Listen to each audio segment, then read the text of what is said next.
தமிழகத்தில் திராவிட மாடல் ஸ்டாலின் ஆட்சியில் கஞ்சா மற்றும் போதைப் பொருட்களின் புழக்கம் இளம் தலைமுறைகள் இடையே அதிகமானதால் பாலியல் உள்ளிட்ட வன்கொடுமை குற்ற சம்பவங்களில் ஈடுபடுவதாக பொதுமக்கள் குற்றம் சாட்டியுள்ளனர். இங்கே போதைப் பொருள் இப்போ அதிகரித்து வர்றதுனால நிறைய குற்றங்கள்லாம் நடந்துன்னே இருக்குது. இதனால் காலேஜில் உள்ள மாணவர்கள்லாம் பாதிக்கப்படுகிறார்கள். பெண்களுக்கும் நிறைய ஈடுபாடுலாம் நடந்து கொண்டே இருக்குது.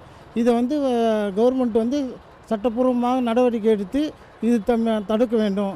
இதை தடுக்கவில்லை என்றால் ஃப்யூச்சரில் எல்லாருமே பாதிக்க வேண்டிய நிலைமை உண்டாகும். இதுதான் அதிகமாக கிடைக்கிது, எல்லாமே சர்வசாதாரணமாக கிடைக்கிது. எல்லாமே கிடைக்காத பொருளே கிடையாது. விற்கிறது அவங்களே, பிடிக்கிறது அவங்களே.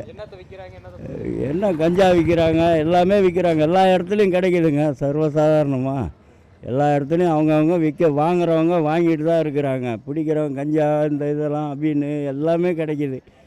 இவங்க ஆட்சி முறையே சரியில்லை.